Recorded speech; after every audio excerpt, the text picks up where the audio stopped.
going to show you how to program an activity that we would do in the classroom for an icebreaker. The activity is 2 truths, 1 lie. This is a slightly adapted version, and I plan on doing this in the first few weeks of class. Now, the good thing about this activity is if you have the opportunity, you can do it synchronously using Zoom or WebEx, or you can leave it to do for the students to do asynchronously, or both, your decision. So, the first thing you need to do is have your Educantis page open and also brainstorm a list of sentences about yourself. I chose to do 8 sentences, 4 are true, 4 are false. You can do 2 truth, 1 false as traditional.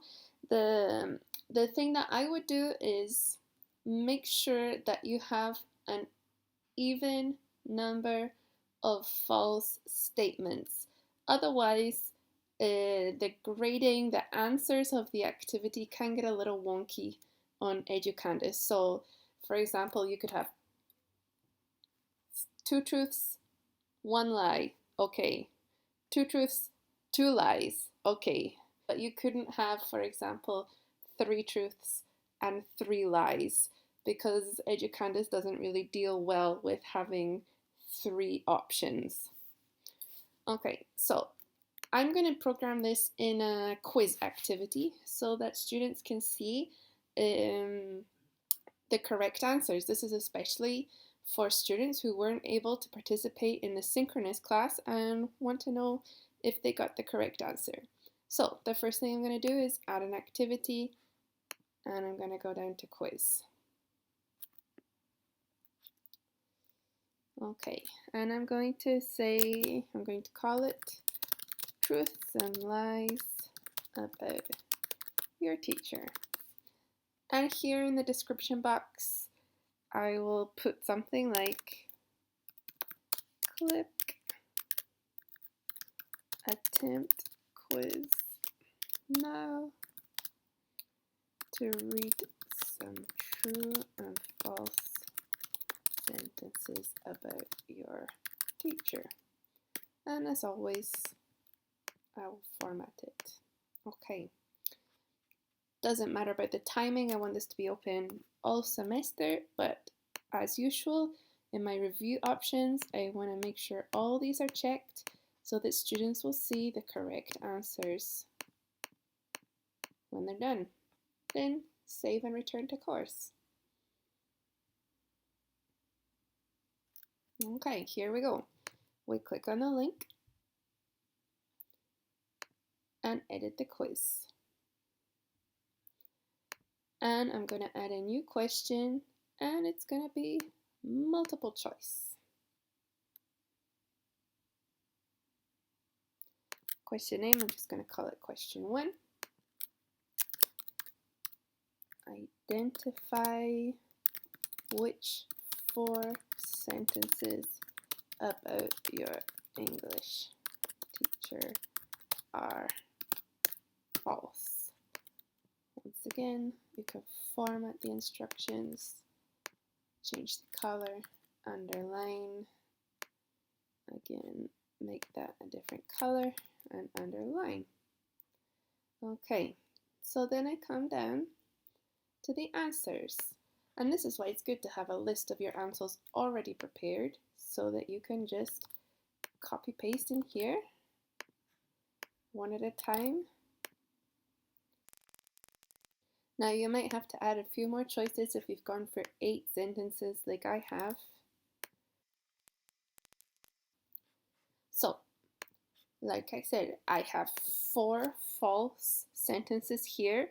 So that means each of my false sentences will be worth 25%. So if they get 1 sentence correct, then they get 25%. So let me find, okay, false, 25%, false, false, unfortunately, and false.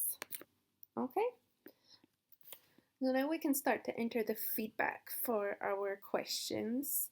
And you could, because the students don't really know you that well, you could give them extra information in your feedback. So you could write something, for example, this is a true sentence. I could say, this is true. My favorite empanadas are made with cheese. Again, true. This is true. My favorite band is the Rolling Stones. Okay? And then, for example, for a false sentence, you could write something like, not yet, but I want to. Or, I love playing tennis. You could write, actually, I hate it. It is my least favorite sport. Okay, and then just go through adding your feedback. Okay, so once we're done with the feedback, we want to make sure at the top here we have selected multiple answers allowed, because they're going to be selecting 4 different answers. So we need to make sure that's checked. And then apart from that, we can go all the way down to the bottom, save our changes. There we go. If we want to preview our quiz, we come over here to the menu and click preview, and we'll see it how the students see it. So they have the instructions, they have the options, and then I'm just going to select these at random to show you what it looks like. They click submit all and finish, and then they can see they got these ones wrong, and they have my feedback in there, and they can also see the right answers. So this is how I would program it for students who want to do truths and lies with their teacher.